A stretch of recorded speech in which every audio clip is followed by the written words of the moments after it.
Hi, welcome back to my channel where I share anything or everything related to manifestation. तो आज मैं बात करने वाली हूँ कंसिस्टेंसी के ऊपर और कैसे आप कंसिस्टेंसी अचीव कर सकते हैं अपने पर्सनल एक्सपीरियंस के साथ बताने वाली हूँ।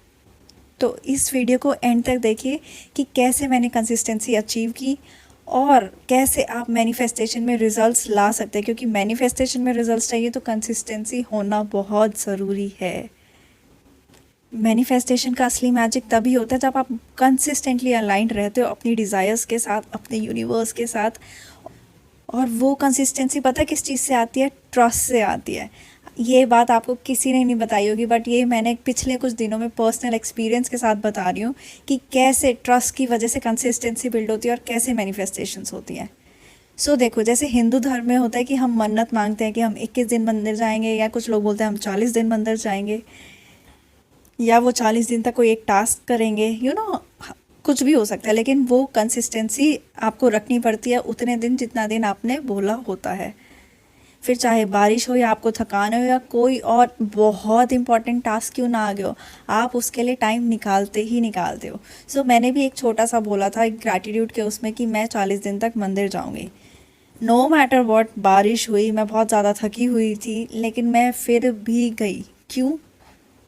बिकॉज मुझे विश्वास है भगवान पर, मुझे विश्वास है इस ट्रस्ट पर, मुझे विश्वास है इस प्रोसेस पर जो मैं कर रही हूँ कि अगर मैं हर रोज़ मंदिर जाऊँगी, हर रोज़ अगर मंदिर जाऊँगी और अगर मैंने बोला हुआ है कि मैं इतने दिन मंदिर आऊँगी तो वो चीज़ पूरी होगी ही होगी। एंड वैसे ही हुआ। जब हम मैनिफेस्टेशन में कोई भी प्रोसेस को चूज़ करते हैं, चाहे वो ग्रैटिट्यूड जर्नल लिखना हो या अफर्मेशंस करना हो, तो वो डेली एक ट्रस्ट सिग्नल भेज रहे होते हैं यूनिवर्स को कि आई बिलीव। इसी से मोमेंटम बनता है कि मुझे विश्वास है इस प्रोसेस पर। बट हम जब मैनिफेस्टेशन रिचुअल की बात करते हैं, मैनिफेस्टेशन रूटीन की बात करते हैं, हमें होता है यार आज थकी हुई हूँ, आज नहीं करती हूँ, कल से रोज़ करूँगी, या आज तो बहुत इंपॉर्टेंट काम आ गया, आज तो टाइम ही नहीं मिला मुझे। क्योंकि हमें लगता है यार क्या पता रिज़ल्ट मिले ना मिले, इम्पॉर्टेंट ही नहीं समझते। और इम्पॉर्टेंट इसलिए नहीं समझते क्योंकि कहीं ना कहीं ट्रस्ट नहीं होता। सबसे पहले खुद पे ट्रस्ट नहीं होता और दूसरा मैनिफेस्टेशन पे ट्रस्ट नहीं होता। खुद पे ये ट्रस्ट नहीं होता कि हम मैनिफेस्टेशन है, हम क्रिएटर है, हम क्रिएट कर सकते हैं अपने लिए चीज़ें। हम मैनिफेस्टेशन में ये बोलते हैं अरे हमने तो 5 दिन करा था, हुआ ही नहीं कुछ। डू यू थिंक 5 दिन बहुत है इतने सालों की प्रोग्रामिंग चेंज करने के लिए? तो अगर मैनिफेस्टेशन में कंसिस्टेंसी चाहिए तो सबसे पहले ट्रस्ट करो अपने ऊपर, ट्रस्ट करो अपने प्रोसेस पर कि इससे मैनिफेस्ट होगा ही होगा। रोज़ सक्सेस स्टोरी सुनो उससे रिलेटेड, जो भी अगर आप प्रोसेस रोबोटिक अफर्मेशन कर रहे हो तो यूट्यूब भरा पड़ा है रोबोटिक अफर्मेशन की सक्सेस स्टोरी से। हर रोज़ सुनो, आपका माइंड थोड़ा थोड़ा थोड़ा थोड़ा प्रोग्राम होगा कि हाँ मैं ये कर रही हूँ और मुझे रिजल्ट मिलेगा।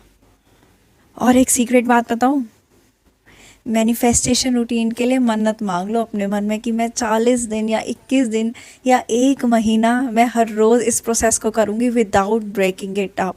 चाहे मैं थकी हुई हूँ, चाहे मेरे सामने बहुत इंपॉर्टेंट काम क्यों ना आ जाए, मैं इस प्रोसेस को करूँगी। चाहे मैं सुबह उठ के करूँ, चाहे मैं दिन में करूँ, मैं चाहे शाम को करूँ, चाहे मैं रात को करूँ। टाइम अपने हिसाब से चूज़ कर लो, बट 24 घंटे में वो एक बार प्रोसेस जो आपने सोच रखा है वो कंसिस्टेंटली कुछ डेज तक करना ही करना है। चाहे वो 21 डेज हो, 30 डेज हो, 40 डेज, जितने दिन चूज़ करना है वो आप करो और देखो रिजल्ट मिलता है कि नहीं। जैसे हम बोलते हैं ना कि भक्ति में श्रद्धा होती है, वैसी मैनिफेस्टेशन में ट्रस्ट होना चाहिए। हर दिन अपने मैनिफेस्टेशन के लिए एक छोटा सा एक्शन लो। चाहे विजुलाइज करो, 5 मिनट के लिए करो, फील करो, लिखो, ग्रैटिट्यूड एक्सप्रेस करो, और फिर देखो रिजल्ट मिलता है या नहीं। और विश्वास होना बहुत ज़रूरी है। और जैसे मैं हर बार बोलती हूँ कि मैनिफेस्टेशन में मैजिक नहीं है, मैजिक आप में है, आप क्रिएटर हो। और ये वीडियो कैसी लगी मेरे को ज़रूर बताइएगा और कमेंट सेक्शन में मुझे बताइएगा कौन सा एक्शन लेने वाले हैं आप हर रोज़ अपनी मैनिफेस्टेशन के लिए। Thank you so much for watching this video. और अगर ये वीडियो आपको अच्छी लगी हो तो प्लीज़ लाइक कीजिए, शेयर कीजिए and subscribe to this channel, जहाँ